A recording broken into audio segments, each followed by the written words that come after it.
Dear students, in the examination of NDA के examination में light एक इम्पॉर्टेंट टॉपिक होता है, क्योंकि लाइट से सवाल लाइट आप जो है 10th में भी पढ़े और लाइट 12th में भी पढ़े। तो इसका सबसे बड़ा कारण ये हो जाता है कि ये बट एक लंबे ड्यूरेशन तक लाइट का स्टूडेंट्स स्टडी करते हैं, इसलिए इससे क्वेश्चन पूछा ही जाता है। और लाइट से मिनिमम 2 क्वेश्चन 1 क्वेश्चन तो हर साल आते हैं, रिफ्लेक्शन से या रिफ्रैक्शन से। तो रिफ्रैक्शन थोड़ा स्टूडेंट को कंफ्यूजिंग होता है, इसीलिए यहाँ पर हम कुछ रिफ्रैक्शन के बारे में डील करते हैं। अब ऐसे स्टूडेंट्स आपके माइंड में ये बात आती होगी कि हम रिफ्लेक्शन क्या है, रिफ्रैक्शन क्या है, या ऐसे और भी कितने फिनोमेना हम लोगों को पढ़ने पड़ते हैं। तो लाइट के बारे में ये है कि लाइट एक एनर्जी का फॉर्म है जो ट्रैवल करती है इलेक्ट्रोमैग्नेटिक वेव के फॉर्म में। और इसको एनर्जी की तो हमारे ये यूनिवर्स में बहुत सारा फॉर्म है, लेकिन एक ऐसा फॉर्म है एनर्जी का जो जब रेटिना पे पड़ता है तो विजुअल सेंसेशन दिखाता है। विजुअल सेंसेशन, हम लोग ह्यूमन बीइंग को विजुअल सेंसेशन होता है। तो बोलता है कि अब देखिए, आँख से तो आप देख लिए कि लाइट है, तो बोलता है कि लाइट जो है आप जो देखते हैं लाइट के कारण जो अपने सराउंडिंग्स में फिनोमेना, तो कौन कौन फिनोमेना है जो लाइट के कारण डिस्प्ले होता है, जो हम लोग देखते हैं अपने सराउंडिंग्स में। तो यहाँ पर है, देखिए, सम फिनोमेना रिलेटेड टू लाइट। तो लाइट से रिलेटेड फिनोमेना है, देखिए, फर्स्ट में रिफ्लेक्शन, फर्स्ट में हो जाता है रिफ्लेक्शन, सेकंड है रिफ्रैक्शन, थर्ड में है इंटरफेरेंस, फोर्थ हो गया डिफ्रैक्शन, फिफ्थ है पोलराइजेशन। इतनी फिनोमिना हम लोग को स्टडी करनी है 12th में, जबकि इतने फिनोमिना को आप 10th में पढ़ रहे हैं। इसको आप 10th में पढ़ के आ रहे हैं और ये पूरे फिनोमिना आप 12th में पढ़ते हैं। उसी में से एक फिनोमिना है जिसको हम लोग रिफ्रैक्शन कहते हैं। अब रिफ्रैक्शन क्या है, व्हाट इज रिफ्रैक्शन? सवाल ये स्टूडेंट को एराइज होता है कि व्हाट इज रिफ्रैक्शन।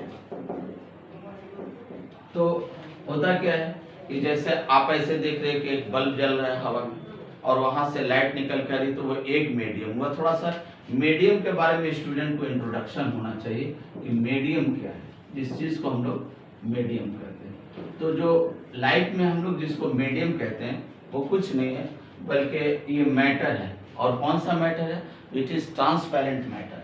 मीडियम जो है ये आपका हुआ, it is transparent matter, because कि इससे होकर लाइट पास कर जाती है, कंप्लीटली पास कर जाती है। In place of transparent translucent object भी लिया जा सकता है, लेकिन आपको प्रॉब्लम ये ओपेक ऑब्जेक्ट नहीं होगा, क्योंकि ओपेक ऑब्जेक्ट से हमारा लाइट नहीं पास करता। तो अब यहाँ पर आया कि आप मीडियम का नॉलेज हो गया। तो जब लाइट चलती है तो अगर एक मीडियम से गुजर रही है तो एकदम स्ट्रेट जाएगी। वैसे यहाँ पर भी एक एक्सेप्शन है, आप जानिए। देखिए, आपकी लाइट जो है कभी स्ट्रेट पाथ को नहीं फॉलो करती। ये डिफ्रैक्शन फिनोमेना है जो आपको बताएगा, लेकिन उसमें डिफ्रैक्शन इतना कम होता है, उसको नेग्लेक्ट करते हुए हम ये कहते हैं कि लाइट एक रेक्टिलिनियर पाथ को ट्रैवल करता है और रे ऑप्टिक्स वैलिड है रेक्टिलिनियर पाथ लेने में। अगर हम लोग पाथ को रेक्टिलिनियर नहीं लेंगे तो रे ऑप्टिक्स इनवैलिड हो जाएगा। और उसके भी जब हम वेव ऑप्टिक्स मारते हैं तो वहाँ भी ये देखते हैं कि अगर डिफ्रैक्शन प्रोड्यूस होता है तो नेग्लिजिबली स्मॉल होता है। तो बाद में ये बात साबित होती है कि जब हम रेक्टिलिनियर प्रोपेगेशन ऑफ लाइट लेते हैं तो उसमें कहीं गलत ही नहीं करते हैं, क्योंकि डिफ्रैक्शन नेग्लिजिबल होता है। अब आपने मान लिया कि भाई लाइट एक स्ट्रेट पाथ पर चल रही है तो मीडियम सेम रहेगा, वो स्ट्रेट पाथ पे जाएगी। लेकिन जैसे मीडियम डिफर करता है तो वो बेंड कर जाती है। तो वेव ऑप्टिक्स में हम लोग देख लेंगे कि इसके बेंड करने का क्या कारण है, और इसके बेंड करने का मेन कारण है स्पीड ऑफ लाइट का चेंज होना। हर मीडियम में स्पीड ऑफ लाइट अलग अलग होता है। तो सबसे ज़्यादा स्पीड ऑफ लाइट वैक्यूम में होता है। कभी आपको ये क्वेश्चन एनडीए में पूछा जा सकता है कि आपका हुआ V speed of light, V maximum किस में? तो वैक्यूम में होता है। वी मैक्सिमम वैक्यूम में होता है और इसको हम लोग अप्रॉक्सीमेट लेते हैं। अप्रॉक्सीमेट 3 × 10⁸ मीटर पर सेकंड। एक्चुअल जो है ये एक्चुअल है 299,792,458 मीटर पर सेकंड, ये एक्चुअल है।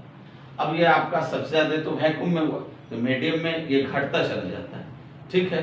तो इसीलिए हम लोग एक और टर्म आता है रिफ्रैक्टिव इंडेक्स, दो रिफ्रैक्टिव इंडेक्स भी है, हम लोग बोलते हैं, देखिएगा रिफ्रैक्टिव इंडेक्स, तो इसको लोग RI भी लिख देता है शॉर्ट फॉर्म। तो RI जो है ये ऐसे आप बोलते हैं, तो ये मोर एक्यूरेट नहीं है, इसको क्लियरली समझिए इस तरह से कि रिफ्रैक्टिव इंडेक्स को हम लोग दो तरह से स्टडी करते हैं। एक हो जाता है एब्सोल्यूट रिफ्रैक्टिव इंडेक्स, और दूसरा हो जाता है हमारा रिलेटिव रिफ्रैक्टिव इंडेक्स। ये दूसरा हो गया रिलेटिव रिफ्रैक्टिव इंडेक्स। अब एब्सोल्यूट रिफ्रैक्टिव इंडेक्स है तो वो किसी, उसमें हम लोग सब जगह पर रेफरेंस वैक्यूम को ही लेते हैं, वैक्यूम में स्पीड ऑफ लाइट को लेते हैं। तो ये पहले जान लीजिए कि रिफ्रैक्टिव इंडेक्स एब्सोल्यूट है क्या। तो जब वैक्यूम से सबके रिफ्रैक्टिव इंडेक्स को कंपेयर करते हैं तो उसको एब्सोल्यूट बोल देते हैं, लेकिन जब रिफ्रैक्टिव इंडेक्स में दो मीडियम लेते हैं तो वो रिलेटिव हो जाता है। देखिए यहाँ पर इसका डिफिनीशन है एब्सोल्यूट रिफ्रैक्टिव इंडेक्स।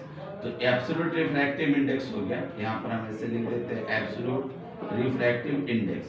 तो ये एक रेशियो है, बोलता है स्पीड, शॉर्ट में लिखिए speed of light in vacuum to speed of light in medium. Medium का मतलब मैटर, जैसे कोई मीडियम बोलता हो आपके दिमाग में वो आवाज मैटर की जानी चाहिए, ठीक है। देखिए यहाँ पर अगर कोई आपको बोलता हो, ऐसे यहाँ नोट कर लीजिए कहीं पर कि कोई भी आपसे मीडियम बोलता हो तो आपका ध्यान जाना चाहिए मैटर पर। जब मीडियम को मैटर मान के आप चलेंगे, वैसे मीडियम मैटर ही है, जब मीडियम के बजाय अपने कान में आप मैटर सुनेंगे तो रॉन्ग नहीं होगा। अब यहाँ हो गया एब्सोल्यूट रिफ्रैक्टिव इंडेक्स। VO जो है यहाँ पर इसको याद रखिए, VO क्या है, तो ये हो गया speed of light in vacuum, in vacuum है। और आप देख लीजिए ये जो मैटर आप लिए हैं उसमें स्पीड ऑफ लाइट है। और रिफ्रैक्टिव इंडेक्स, एक बात और जान लीजिए, एब्सोल्यूट रिफ्रैक्टिव इंडेक्स जो आप देख रहे हैं ये ऑलवेज ग्रेटर देन, इसको भी ऑलवेज ग्रेटर देन 1 होता है, ठीक है। ये कहना होल नंबर उचित नहीं, होल नंबर नहीं, fraction number, mixed fraction number भी आ सकता है। ये ऑलवेज जो है 1 से ग्रेटर होता है। और रिलेटिव रिफ्रैक्टिव इंडेक्स जो है वो दो मैटर में स्पीड ऑफ लाइट का रेशियो है। यहाँ जब हम लोग देखते हैं, देखिए रिलेटिव रिफ्रैक्टिव इंडेक्स, तो ये हो जाता है speed of light in one medium upon speed of light in another medium. ये वन मीडियम में आप कोई भी ले सकते हैं, अनदर मीडियम में कोई दूसरा मैटर भी ले सकते हैं। इसको हम ऐसे लिख सकते हैं speed of light in one medium, और ये है speed of light in another medium. अब ये जो आप देख रहे हैं, तो देखिए ये 1 से ग्रेटर भी हो सकता है, 1 से स्मॉलर भी हो सकता है। इसलिए कि अगर मान लिया कि ये एक ऐसा मीडियम है जिसमें स्पीड ऑफ लाइट ज़्यादा है, इसमें स्पीड ऑफ लाइट कम है, तो ग्रेटर देन 1 आएगा। अगर ऊपर वाले में स्पीड ऑफ लाइट कम है, नीचे वाले में ज़्यादा है तो ग्रेटर देन, और नीचे वाले में ज़्यादा है तो ये लेसर देन 1, स्मॉलर देन 1 आएगा। तो in this way refractive index को डिफाइन किया जाता है। और रिफ्रैक्टिव इंडेक्स से मेन हम लोग स्पीड ऑफ लाइट पता लगाते हैं। तो यहाँ से भी एक क्वेश्चन आपका अराइज करता है, अक्सर एनडीए में देखिएगा कि ये पूछा गया है कि अगर किसी मीडियम का रिफ्रैक्टिव इंडेक्स इतना है तो इस मीडियम में स्पीड ऑफ लाइट बताइए। तो आप एक चीज और याद रखें माइंड में कि रिफ्रैक्टिव इंडेक्स की सीधी लिंकिंग स्पीड ऑफ लाइट से। अब इसके बाद जो है आपको रिफ्रैक्शन क्या है ये क्वेश्चन अराइज करता है। और हमेशा याद रखिएगा कि एक मैटर से जब लाइट दूसरे मैटर में, एक ट्रांसपेरेंट मैटर से दूसरे ट्रांसपेरेंट मैटर में इन करता है, तो दोनों मैटर को अलग करने वाला जो बाउंड्री है उसी जगह पर से इसकी बेंडिंग होती है due to difference in speed of light.